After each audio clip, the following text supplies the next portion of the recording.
श्री शिवाय नमस्तुभ्यम। आप सभी को प्रदोष व्रत की भौम प्रदोष की मंगल शुभकामनाएं।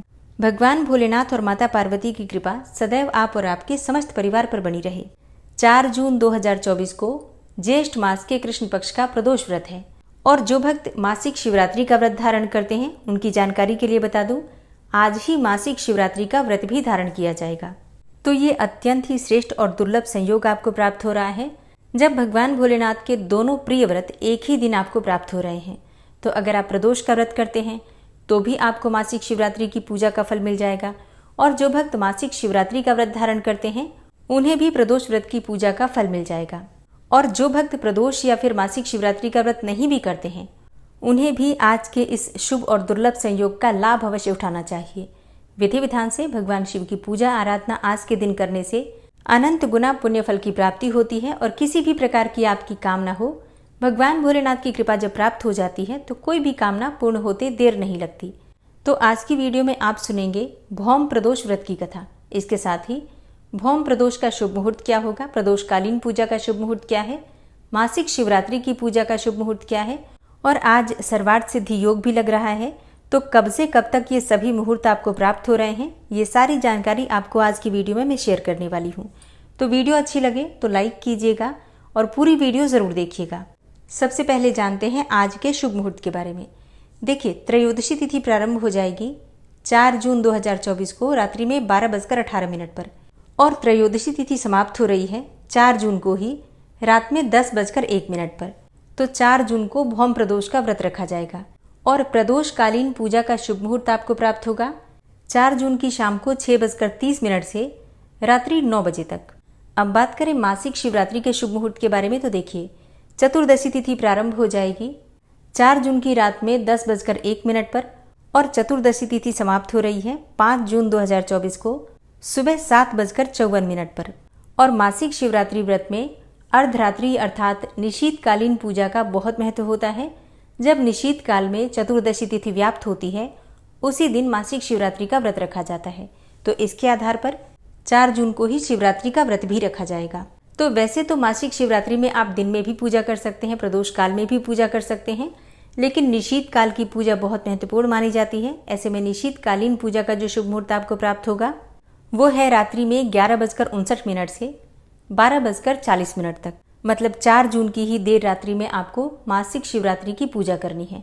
अब इस दिन सर्वार्थ सिद्धि योग भी लग रहा है जो कि 4 जून को रात्रि में 10:35 से प्रारंभ होगा और सर्वार्थ सिद्धि योग समाप्त हो रहा है 4 जून को सुबह 5:23 तक। तो निशीतकालीन पूजा का जो शुभ मुहूर्त आपको प्राप्त हो रहा है वो है सर्वार्थ सिद्धि योग में। तो किसी भी मनोकामना से अगर आप आज के दिन यानी कि सर्वार्थ सिद्धि योग में 4 जून की रात्रि में अगर आप शिवलिंग की पूजा करते हैं निशीत काल में और शिवलिंग के पास दीप दान करते हैं तो किसी भी प्रकार की आपकी कामना हो निश्चित ही भगवान भोलेनाथ की कृपा से वो पूर्ण होगी। और अब आप सुनेंगे भौम प्रदोष व्रत की कथा। इसके बाद आपको पूजा विधि और उपाय की भी संपूर्ण जानकारी दी जाएगी, तो वीडियो को अंत तक जरूर देखिएगा।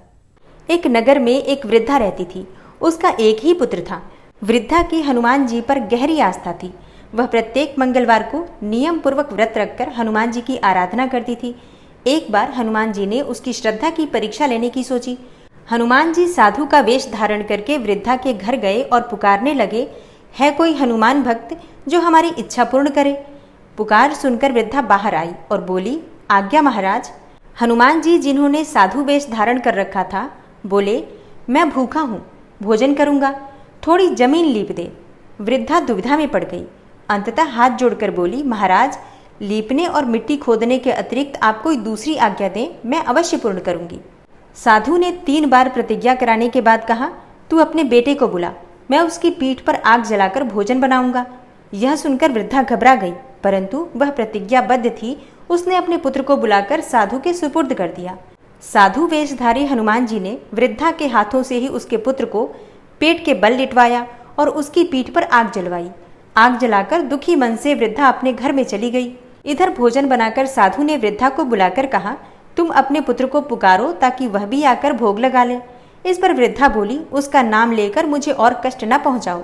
लेकिन जब साधु महाराज नहीं माने तो वृद्धा ने अपने पुत्र को आवाज लगाई। अपने पुत्र को जीवित देखकर वृद्धा को बहुत आश्चर्य हुआ और वह साधु के चरणों में गिर पड़ी। तब हनुमान जी अपने वास्तविक रूप में प्रकट हुए और वृद्धा को भक्ति का आशीर्वाद दिया।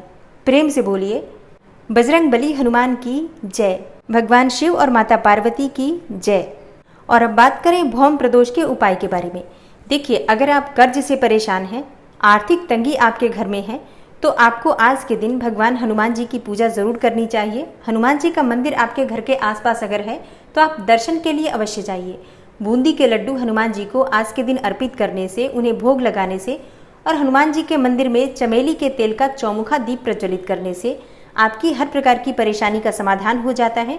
कर्ज चाहे कितना भी बड़ा हो, परेशानी चाहे कितनी भी बड़ी हो, हनुमान जी की कृपा से आपको हर प्रकार की परेशानी से मुक्ति मिलती है। और हाँ, आज के दिन ऋण मोचन मंगल स्तोत्र का पाठ किसी भी शिव मंदिर में या हनुमान मंदिर में करने से भी आपको हर प्रकार के कर्ज से, रोग से, ऋण से, शत्रुओं से मुक्ति मिल जाती है। और हाँ, आपकी आर्थिक समृद्धि भी बढ़ती है। इसलिए प्रयास कीजिए आज के दिन भगवान शिव शक्ति और भगवान हनुमान जी की पूजा जरूर करें। उम्मीद करती हूँ आपको ये वीडियो जरूर पसंद आई होगी। अच्छी लगी हो वीडियो तो लाइक भी जरूर कीजिए, शेयर भी जरूर कीजिए फैमिली फ्रेंड्स के साथ। और सारी वीडियो आपको सही समय पर प्राप्त हो, इसके लिए चैनल को सब्सक्राइब करके बेल आइकन को जरूर प्रेस कर लीजिए। मिलती हूँ मैं आपसे अगली वीडियो में, तब तक के लिए नमस्कार।